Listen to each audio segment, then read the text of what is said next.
Muchas gracias por la invitación. Espero en los próximos minutos compartir algo desde el punto de vista práctico acerca del enfoque del hemograma de los pacientes que tenemos diariamente. Esta charla va a ir orientada a la parte más práctica que de pronto hacer una descripción de los diferentes parámetros que hay en el hemograma, que eso lo saben, pues los conocen mejor las bacteriólogas. Yo quise hacerla más enfocada a la parte práctica. Entonces esta es la hoja de ruta que vamos a seguir. Vamos a hacer vamos a hablar un poquito de la parte de cómo ha evolucionado el hemograma en el tiempo, y voy a poner algunos casos clínicos y utilidad del hemograma en otros escenarios y algunos ejercicios visuales que me van a ayudar mucho las bacteriólogas presentes o bacteriólogos. Entonces sabemos que el hemograma es una herramienta diagnóstica que tiene diferentes parámetros y que esos parámetros van a suministrarnos una información que va a ser muy útil dependiendo de la historia clínica que nosotros tengamos y también de el contexto en el que se hace el hemograma y también con el equipo que tengamos disponible. Entonces, esencialmente el hemograma nos da información acerca de tres parámetros, que son los parámetros eritrocitarios, los parámetros plaquetarios y los parámetros leucocitarios. Este hemograma ha evolucionado a lo largo de los años y la tecnología nos ha ayudado a conocer otros parámetros que antes no se conocían y que hoy día son útiles para tomar decisiones clínicas. Entonces sabemos, uno de ellos, de los avances, es el contador Coulter, que utiliza principalmente la técnica de impedancia, y a través de ella, cuando pasa una célula, por ejemplo, es capaz de producir una alteración en el voltaje, y eso lo representan en una máquina y le sale a uno una serie de información que le ayuda a uno a tomar decisiones. Otro es la citometría láser, que también utiliza algo del mismo principio, pero acá para el caso del CIMES, que es el aparato que tenemos allá en la clínica, utiliza el láser semiconductor, y ese hace choca contra las células y hace una proyección frontal y lateral, y también le va a dar una información a uno sobre el tamaño, sobre diferentes aspectos de las células. Como les decía, el hemograma tiene una evolución en el tiempo, y hoy por hoy se describen 6 tipos de hemogramas, y esos hemogramas van a constar de algunos elementos. En el tiempo se le han ido adicionando elementos que van a ser determinados ya sea por equipos automatizados, o una parte va a ser manual o semiautomática, y al final nos van a dar una serie de índices que nos van a ayudar.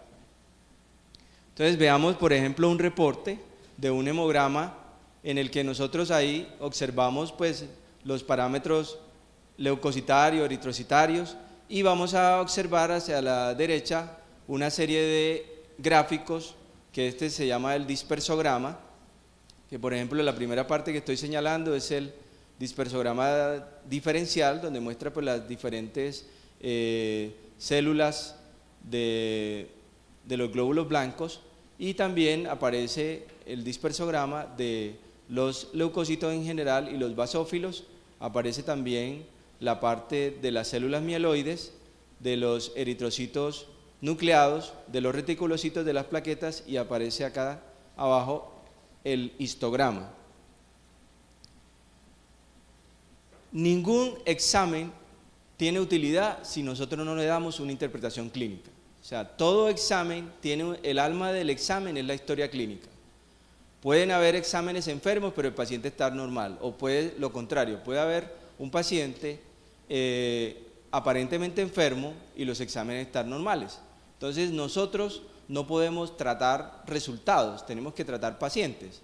Es como cuando uno ve a un paciente que tiene una frecuencia cardíaca de 30, y entonces uno diría, una frecuencia cardíaca de 30 es probablemente incompatible con la vida, pero uno ve al paciente muy playero, muy bien, y entonces uno dice, la correlación de el resultado que me da pues la parte clínica con él no se correlaciona, entonces uno tiene que siempre unir la historia clínica con los resultados de los exámenes. Entonces se debe hacer una muy buena historia clínica.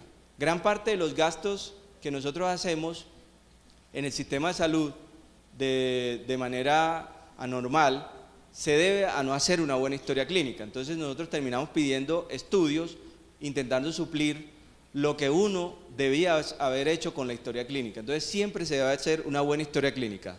Lo otro es un buen examen físico, aunque muchas veces el examen físico pues no le da a uno tantas pistas, algunos sí, otras no. Por ejemplo, un paciente en UCI, el examen físico usualmente no le da mucha pista a uno, pero siempre se tiene que hacer un buen examen físico. Y obviamente de ahí van a derivar las ayudas diagnósticas. Yo quiero confirmar lo que estoy sospechando o quiero ayudarme para apoyar ese diagnóstico que estoy planteando. Entonces comenzaré con un caso, quiero que mis internos me ayuden a resolverlo. Entonces por allá veo a Marcos, a Sara, a estos muchachos que estuvieron hace poquito. Bueno, el primer caso es una mujer de 32 años que es higienista oral, que tiene antecedentes de un infarto agudo del miocardio con elevación del ST en la cara anterosectal, KILIP 1. Ella, por este infarto, se le hizo una coronariografía y se encontró que en la descendente anterior tenía abundantes trombos y fue manejada inicialmente con una trombectomía mecánica y con una presencia de lesión trombótica residual, por lo que le colocaron un stent y terminó siendo anticoagulada con warfarina, o sea, un infarto trombótico en una de las coronarias.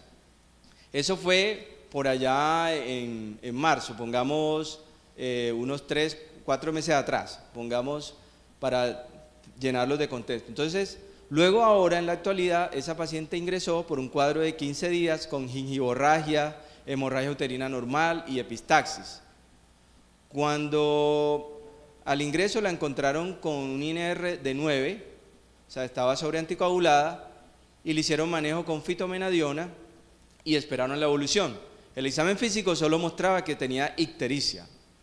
Entonces, basado en esa historia clínica inicial, ¿cuál sería la impresión diagnóstica que tendrían? A ver, que me ayuden ahí mis colegas.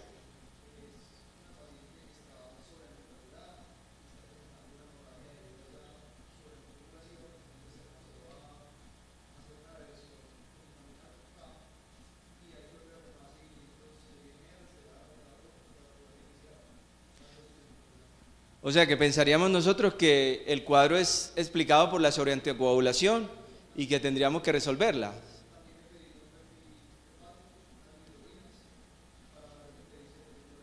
Claro, porque esa ictericia, de pronto ese sangrado no me lo explica. ¿Qué pasó con ese hallazgo de la ictericia? Entonces, listo. Este fue el hemograma que tenía la paciente durante el infarto. El infarto es un antecedente. Entonces, miren el hemograma, observan que tenía una hemoglobina de 13,6, un hematocrito normal, un volumen normal, tenía leucocitos normales, tenía plaquetas normales, o sea, un hemograma dentro de límites normales en esa época del infarto.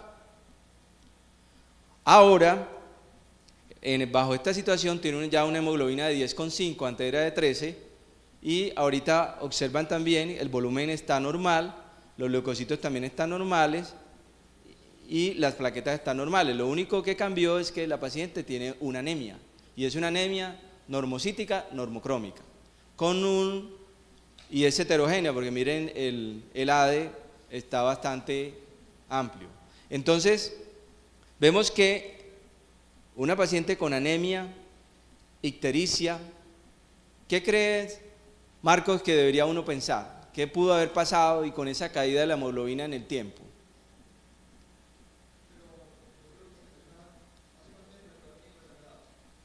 Le comenzó hace como 2 semanas.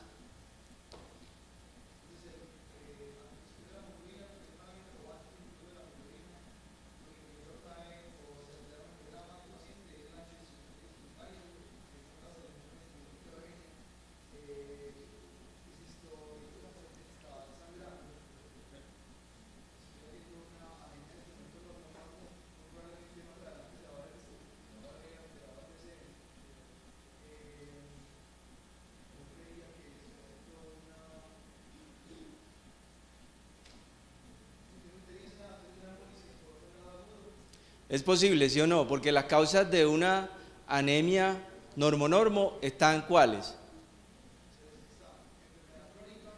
Una anemia por enfermedad crónica, un sangrado agudo, la hemólisis. Entonces, listo, una paciente con ictericia podría tener una hemólisis. Entonces, aquí está un esquema del enfoque. El enfoque lo podemos hacer de diferentes maneras, basado pues en el enfoque de la anemia diseñado por Winthrop hace mucho tiempo, o también teniendo en cuenta lo que se llama el índice de producción de reticulocitos o IPR, ¿verdad? Entonces aquí esta es de Harrison, de la última edición, en el que vemos que si el paciente nos resulta con un índice bastante elevado, caería en esos tipos de anemias que tú dices, y además de otras que tienen que ver ya con el eritrocito per se. Y del otro lado estarían pues la parte proliferativa o trastornos de la maduración. Entonces calculémosle a este paciente el IPR. La fórmula, tenemos que el hematocrito del paciente por los reticulocitos que se midan del paciente sobre el hematocrito por un factor de corrección que tiene que ver con el tiempo de maduración que dura el reticulocito en la sangre, y que este va a depender del hematocrito. Si tenemos un hematocrito de 45, más o menos demora un día.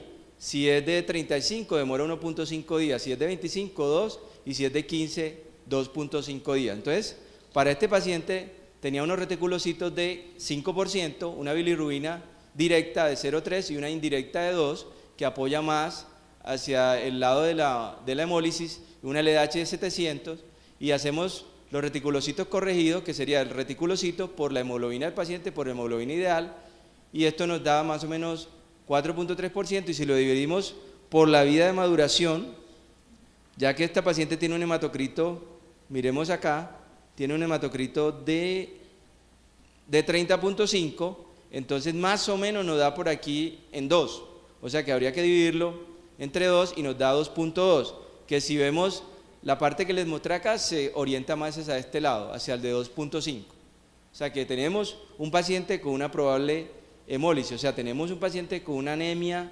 normocítica, normocrómica, con ancho de distribución eritrocitaria elevado, y es una anemia regenerativa. Listo.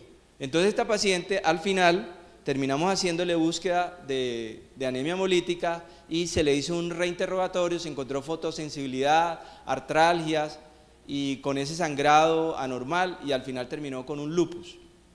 Le hicimos el diagnóstico de lupus y hoy pues por hoy la paciente está mejor y está pues recibiendo tratamiento. Entonces, si esta paciente nos hubiésemos enfocado solamente en el sangrado, se lo hubiésemos resuelto y lo hubiésemos mandado para la casa, no le hubiésemos hecho el diagnóstico de base, que era el lupus, que le descompensó todas las cosas, y eso también explica el infarto trombótico que tuvo antes, porque el lupus predispone a trombosis y entonces terminó con trombosis. Un segundo caso, a ver qué nos dice Sara. Bueno, este es un paciente de 75 años que es pensionado, tiene antecedente de hipoacusia bilateral grave y un vértigo periférico. Él ingresó con un cuadro de 5 días de dolor torácico opresivo no irradiado asociado a disnea, que en el día que ingresó, decía ayer en la tarde, cuando se dirigía para misa, presentó dolor torácico y disnea con episodio cercano al síncope. En el examen físico solamente mostraba palidez mucocutánea generalizada y dolores óseos, decía sobre todo localizado en el tórax y en la región lumbar. Entonces, basado en esa historia clínica, ¿qué cree Sara? ¿Cuál sería su impresión diagnóstica y qué exámenes pediría?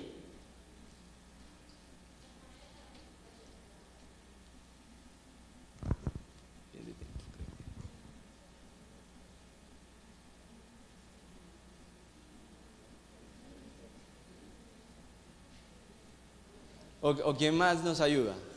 Ahí mientras Sara va pensando. Hoy no vino Jairo, ¿no? ¿Qué dice Natalie?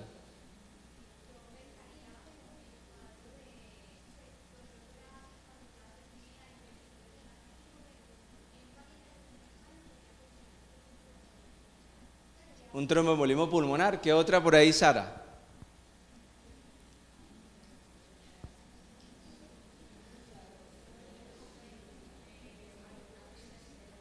una arritmia puede ser, o un síndrome coronario agudo, o sea, un infarto. Eso sería lo más común.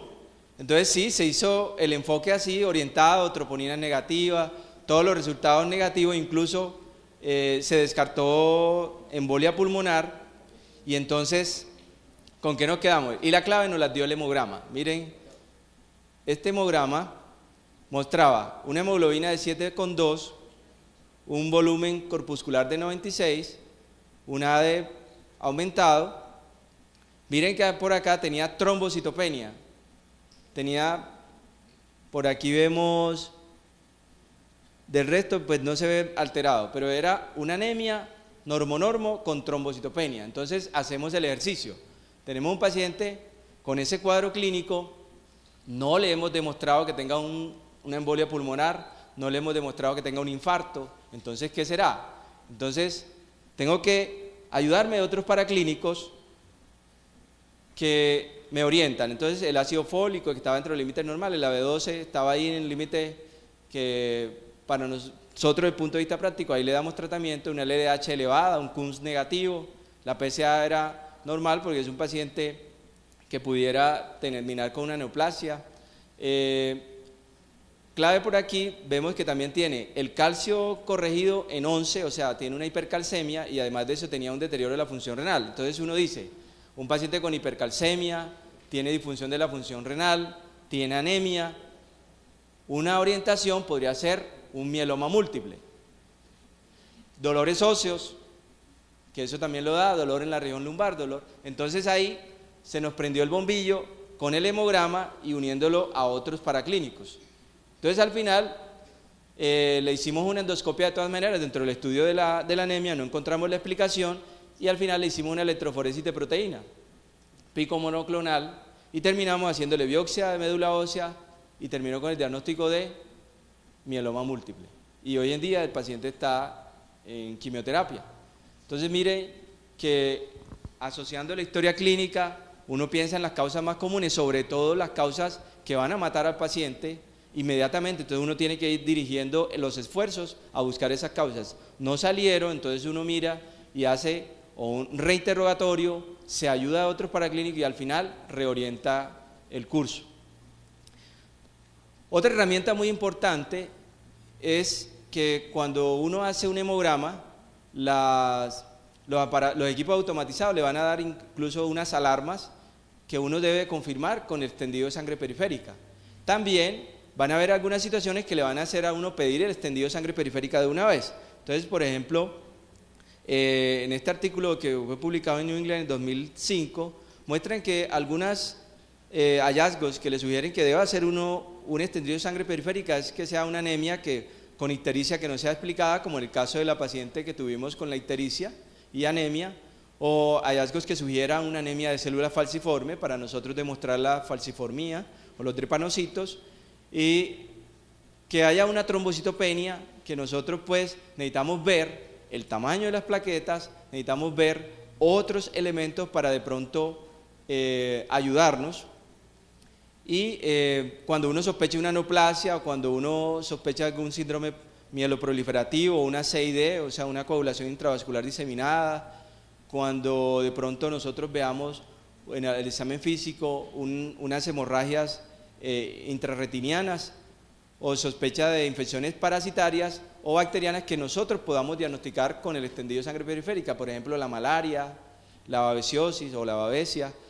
Entonces, Chagas, exacto. Entonces, todo eso nos va a hacer que nosotros pidamos el extendido de sangre periférica, aunque en nuestra clínica y creo que en general, pues cada vez que se hace un hemograma y de pronto hay algunas alarmas y todo, siempre nos reportan el extendido de sangre periférica. En algunas clínicas de pronto hay que pedirlo. Entonces, miren, los diferentes hallazgos que uno ve en el extendido de sangre periférica, que ya esto pues lo hemos hablado y ustedes lo conocen, pues yo digo, lo hemos hablado con nuestros internos y ustedes, bacteriólogos, lo conocen mucho. Entonces, pero ¿cuál es el rendimiento de un extendido de sangre periférica? El extendido de sangre periférica tiene rendimiento, como se ve en este estudio, tiene rendimiento si nosotros sabemos qué estamos sospechando y se lo informamos a la bacterióloga o al bacteriólogo que nos esté haciendo el análisis. O sea, ahí tiene más rendimiento. 2 de cada 3 extendidos de sangre periférica que se realizan, solamente 2 sirven, y sobre todo si nosotros le damos datos clínicos.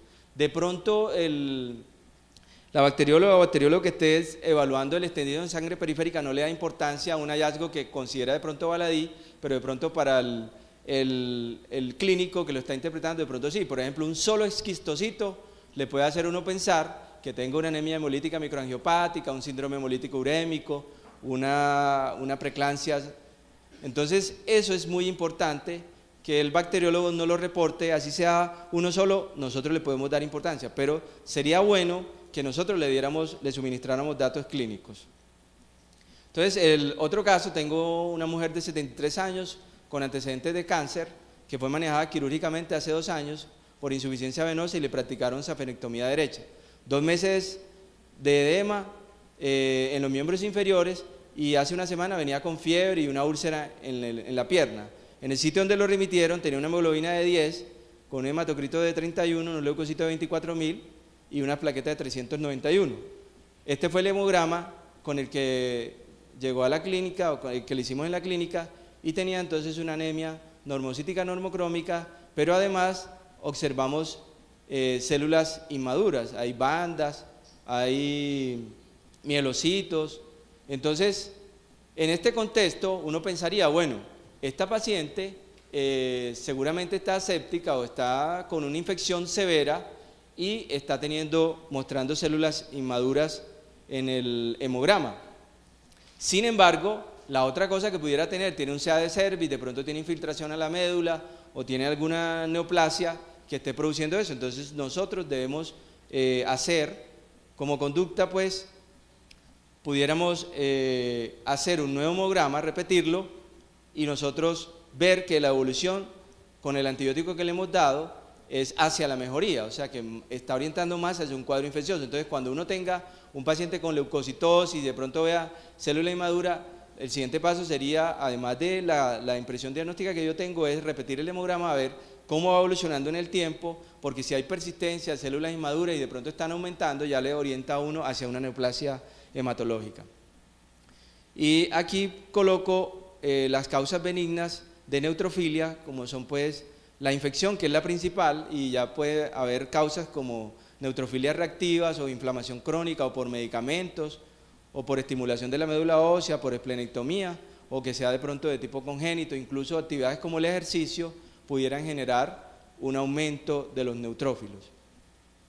Y un concepto importante es la reacción leucemoide, que es aquella en la que uno ve los leucocitos entre 50.000 a 100.000 células y hay células inmaduras, como en el caso de la paciente, aunque no tenía una leucocitosis así tan marcada. Debemos tener presente que podría tratarse de una neoplasia hematológica, entonces debemos hacer como un seguimiento estrecho de esos pacientes para no dejar de un lado una neoplasia hematológica, y aquí están las diferentes causas de la reacción leucemoide. Principal ahí de infecciosa, el Clostridium difficile produce mucho esta reacción leucemoide. Entonces, ¿cuándo debemos sospechar malignidad?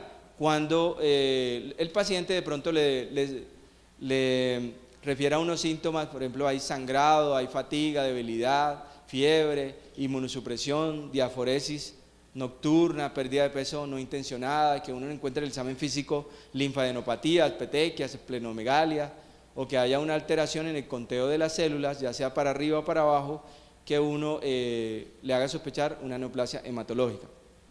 Entonces, la última parte es sobre en qué otras condiciones clínicas le ayuda a uno el hemograma. Entonces, miramos esta.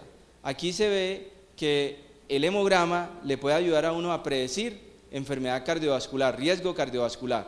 Miren, por ejemplo, la relación neutrófilos-linfocitos mayor de 2,2 le predice a uno que ese paciente tiene riesgo cardiovascular y que no le va a ir tan bien. Otra es, por ejemplo, en enfermedad coronaria o en falla cardíaca, la disminución de los leucocitos y de los linfocitos también le orienta hacia mal pronóstico. En cuanto a enfermedad vascular periférica, el hecho de tener unos leucocitos, una leucocitosis, le orienta a uno que hay una gran carga de enfermedad arteriosclerótica y esto le da mal pronóstico, o le dice a uno que va a requerir muchas más intervenciones para resolver el problema.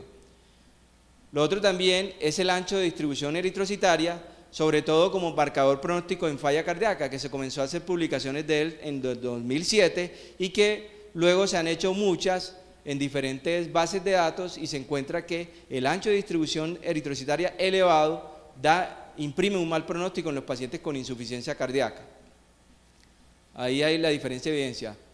No solo en insuficiencia cardíaca el ancho de distribución eritrocitaria da mal pronóstico, incluso en enfermedades infecciosas como la hepatitis aguda crónica, el ancho de distribución eritrocitaria imprime un mal pronóstico al paciente que tenga hepatitis. Entonces, algunos ejercicios visuales que me ayuden bacteriólogos o bacteriólogas aquí. ¿Qué tendrá? Es extendido.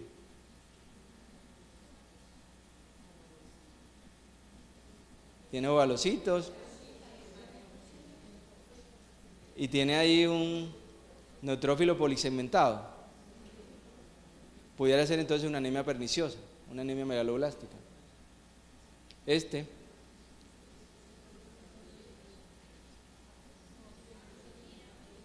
Macrocitos, esquistocitos, una anemia microangiopática, hemolítica microangiopática.